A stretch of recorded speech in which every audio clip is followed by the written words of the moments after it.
ہند، اللہ مولانا سید ارشد مدنی، قدم بڑھاؤ ہم تمہارے ساتھ ہیں، ارشد مدنی قدم بڑھاؤ، ہم تمہارے ساتھ ہیں، جمعیت علماء ہند زندہ باد، مولانا ارشد مدنی، زندہ باد، شریعت اسلامیہ، زندہ باد، جمعیت علماء ہند زندہ باد، مولانا ارشد مدنی قدم بڑھاؤ، ہم تمہارے ساتھ ہیں، مولانا ارشد مدنی قدم بڑھاؤ، ہم تمہارے ساتھ ہیں، نعرہ تکبیر، ہندوستان زندہ باد، جمعیت علماء ہند، زندہ باد، اتحاد مسلم، زندہ باد، قومی یکجہتی، زندہ باد، جمعیت علماء ہند زندہ باد۔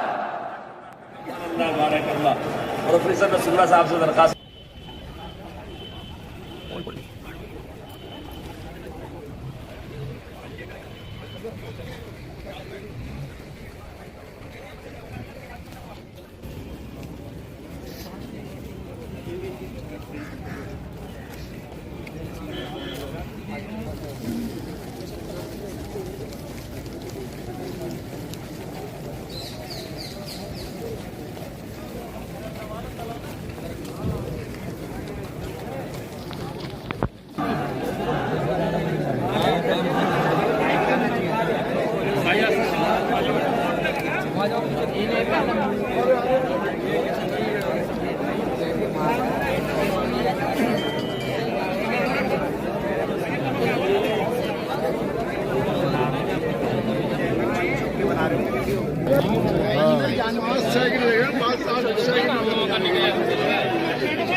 سلام پھیرا اور پلٹ گئے، فرمایا من سائل، کون ہے سوال کرنے والا جو یہ سوال کر رہا تھا کہ قیامت کب آئے گی؟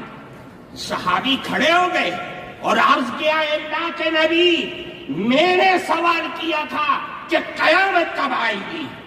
اللہ کے نبی نے پلٹ کر کے ان سے سوال کیا کہ یہ بتلاؤ کہ ما اعددت لہا، تم نے قیامت کے لیے تیاری کیا کر رکھی ہے؟ وہ صحابی تھے، صحابی کے جو دل میں ہوتا ہے وہی زبان پر ہوتا ہے۔ صحابی نے کہا، اے اللہ کے نبی، ما اعددت لہا لا کبیر صلاۃ ولا صوم الا انی احب اللہ ورسولہ۔ اے اللہ کے نبی، میرے پاس کوئی نمازوں کا پٹارا نہیں ہے، روزوں کا انبار نہیں ہے، لیکن ایک دولت میرے دل میں بس رہی ہے کہ میں اللہ اور اس کے نبی سے بے پناہ محبت کرتا ہوں۔ اللہ کے نبی نے فرمایا، اے لوگوں، یہ اللہ کے نبی کا جواب لے کر کے یہاں سے جانا۔ اللہ کے نبی نے فرمایا کہ اے سوال کرنے والے سنو، قیامت تک آنے والی نسل انسانیت سنو۔ فرمایا، المرء مع من احب وانت مع من احببت۔ یاد رکھو، آج دنیا میں جو آدمی جس سے محبت اور دل کا لگاؤ پیدا کرے گا، قیامت کے دن بھی وہ اسی کے ساتھ اٹھے گا، اور تم نے جس سے محبت کا دعویٰ کیا ہے، قیامت کے دن بھی تم اسی کے ساتھ ہوگے۔ اس حدیث کے راوی حضرت انس رضی اللہ تعالی عنہ فرماتے، صحابہ کرام اس جملے کو سن کر اتنا خوش ہوئے کہ میں نے اسلام کی زندگی میں کبھی بھی صحابہ کرام کو اتنا خوش ہوتے ہوئے نہیں دیکھا تھا۔ میرے بھائیوں، رسول اللہ کی محبت ہمارے لیے بنیاد ہے۔ ہم سب کچھ لٹا سکتے ہیں، لیکن رسول اللہ کی محبت کا جنازہ، اس کا ایک حرف بھی اپنے دل سے نکال نہیں سکتے، اپنی زندگی سے نکال نہیں سکتے۔ فرمایا، دوسری چیز، اہل بیت کی محبت۔ بچوں کے دل میں رسول اللہ کے گھر والوں کی محبت ان کے دل کے اندر ڈال دو۔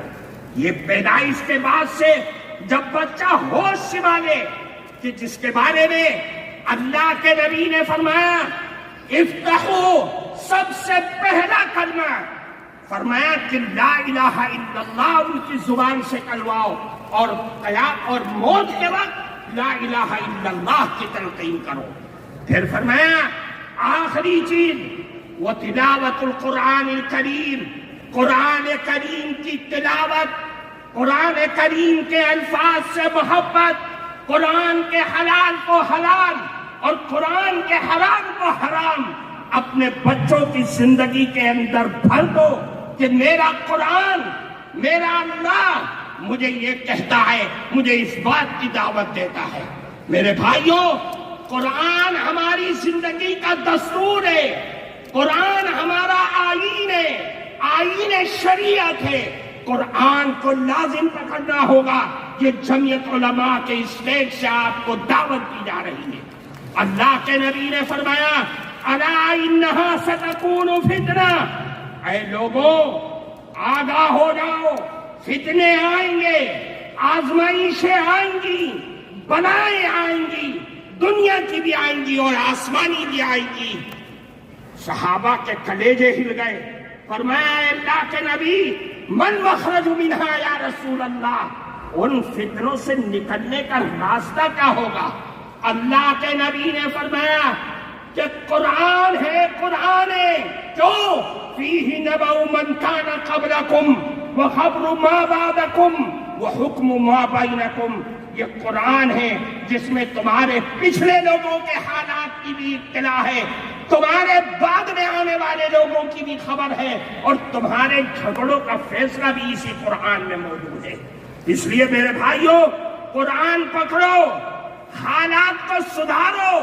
یہ مسائل، یہ الجھنیں، یہ پریشانیاں، یہ ہمارے آفتوں اور مصیبتوں کی وجہ سے آ رہی ہے۔ میں آپ کو ایک بات کی طرف توجہ کر کے میں بات کو ختم کرتا ہوں۔ آج تک ہم روتے تھے، ہمارے بڑے پریشان تھے کہ دنیا نشہ کر رہی ہے، دنیا سٹے اور جوئے کھیل رہی ہے۔ آج جو سب سے زیادہ حالات ہیں وہ سود کی بیماری ہمارے اندر جنم لیتی جا رہی ہے۔ اور سود بھی کیسا؟ بینک کا سود نہیں، ساہوکاروں کا سود نہیں، بنیاؤں کا سود نہیں، وہ بندھن بینک، وہ جگہ جگہ گاؤں اور دیہاتوں میں جہاں سود اور قرض دینے والے وہ چور بیٹھے ہوئے ہیں جو صرف عورتوں کی آئی ڈی پر عورتوں کو ہی دیتے ہیں، ان کے نمائندے عورتیں ہیں۔ ہمارے مرد گھروں میں بیٹھے ہوئے سو رہے ہیں۔ میرا کون سا کلیجہ ہے، کون سا ہمارا دل ہے جو اس بات پر راضی ہوتا ہے کہ میری جوان بیٹی، میری جوان ماں، میری جوان لڑکی ان خیروں کے آفسوں میں جا کر کے قرض لے کر کے آتی ہے اور میں سارے ہفتے اس قرض کی قسط چکانے میں لگ جاتا ہوں۔ میری عورتیں بیگانہ ہو گئی، بیوی میری ہے لیکن اس کے آفسوں میں وقت گزار رہی ہے۔ ہماری سوچ اور فکر پر لعنت ہے ایسی۔ اس لیے میرے بھائیوں، سوچو اور سود سے نکل کر کے باہر آؤ۔ اصلاح معاشرہ کو ہر گاؤں، ہر گلی، ہر مسجد کے حلقے میں اس کو پروان چڑھاؤ تاکہ میری قوم ان لعنتوں سے باہر آ سکے۔ وآخر دعوانا ان الحمد للہ رب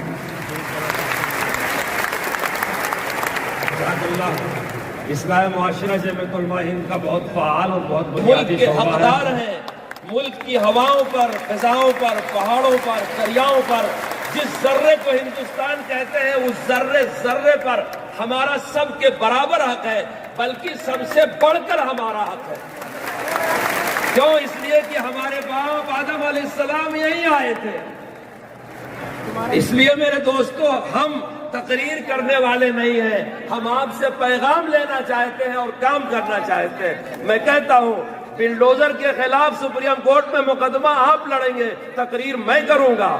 60 لاکھ آسامیوں کو شہریت آپ دلوائیں گے، تقریر کوئی اور کرے گا۔ رسول اللہ کی حفاظت آپ کریں گے، خطاب کوئی اور کرے گا۔ وقف آپ بچائیں گے، یہ آپ کا جھلکتا ہوا درد ہے۔ کہ آندھرا پردیش کے چیف منسٹر کو آپ نے دعوت دیا، ان کو فرصت نہیں تھی، ورنہ آج کا دن چیف منسٹر کی زندگی میں سنہرا دن کہلاتا کہ وہ آپ کے سامنے کھڑا ہو کر کے وعدہ کرتا کہ میں اس بل میں مخالفت کروں گا اور مسلمانوں کا ساتھ دوں گا۔ یہ سعادت ان کے نائب صدر کو آپ نے دی ہے، کام آپ کریں گے، تقریر میں کروں گا، بلڈوزر آپ رکوائیں گے، غزہ کے یتیم بے سہارا، ہندوستان کے بے سہارا لوگوں کو سہارا آپ دیں گے، تقریر کوئی اور کرے گا، کسی کی تقریر نہیں ہوگی، صرف تجاویز پیش کی جائیں گی، تقریر صرف صدر محترم کی ہوگی۔ ہم سننا چاہتے ہیں کہ ہم کو کیا کرنا ہے، ہم فیصلہ کر کے آئے ہیں، آپ جو پیغام دیں گے ہم انشاءاللہ کر کے دکھا دیں گے، چاہے کچھ بھی ہو جائے۔ اب میں تجویز پیش کرنے کے لیے آپ مجھے آئینے